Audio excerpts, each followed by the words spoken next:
L'ego. Qu'est-ce que l'ego? L'ego, on en parle souvent, mais on le comprend rarement. Beaucoup pensent que l'ego, c'est l'arrogance, l'orgueil ou le fait de se croire supérieur. Mais en réalité, l'ego est bien plus subtil que ça. L'ego, c'est tout ce à quoi vous vous identifiez. Votre nom, votre rôle, votre histoire, votre statut, votre apparence, vos réussites, vos blessures.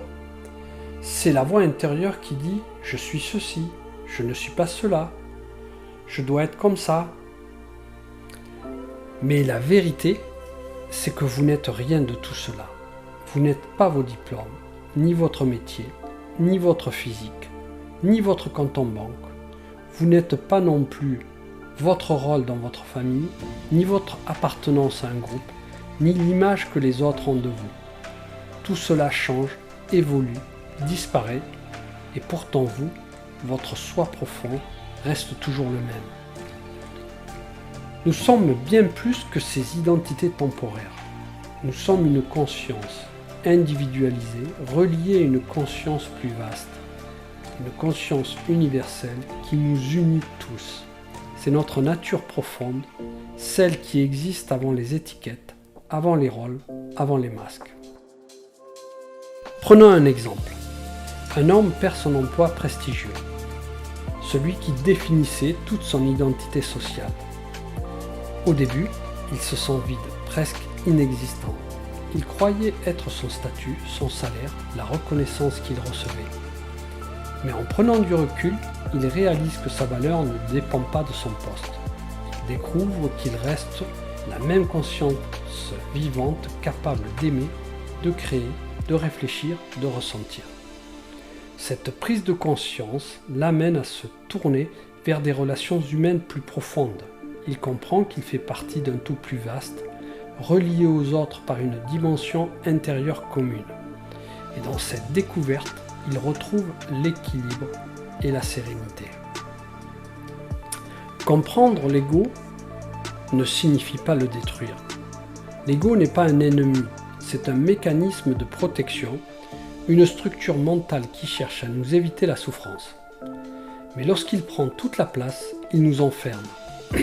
Il nous pousse à comparer, à contrôler, à vouloir avoir raison, à chercher la reconnaissance, à défendre des masques qui ne sont pas nous. Et plus on s'accroche à ces masques, plus on s'épuise. Prenons un autre exemple. Lors d'une réunion, Sophie expose une idée qui lui tient à cœur. Un collègue la critique ouvertement. Aussitôt, son ego se réveille. Elle sent la colère monter, l'envie de se justifier, de prouver qu'elle a raison. Son mental lui souffle qu'elle doit défendre son image. Mais Sophie choisit une autre voie. Elle respire, observe ce qui se passe en elle, reconnaît la peur d'être jugée, et au lieu de réagir, elle répond calmement. Merci pour ton retour, je vais réfléchir à ton point de vue. En sortant de la réunion, elle se sent légère. Elle n'a pas nourri le conflit, elle n'a pas laissé l'ego prendre le contrôle.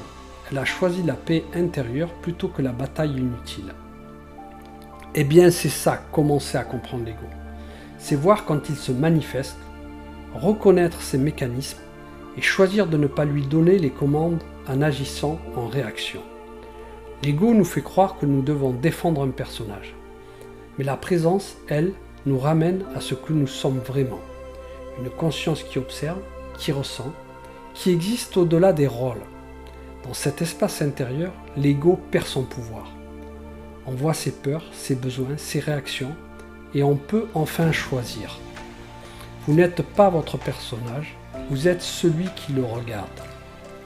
Dans cette première vidéo sur l'ego, nous avons posé les bases. Comprendre ce qu'est l'ego, comment il se construit, et pourquoi il influence autant notre vie. Dans la prochaine vidéo, nous irons plus loin. Nous explorerons les pièges de l'ego, ces mécanismes subtils qui nous enferment sans que nous nous en rendions compte. Restez avec moi pour la suite et n'oubliez pas de vous abonner. Merci, à bientôt sur Psychospiritualité.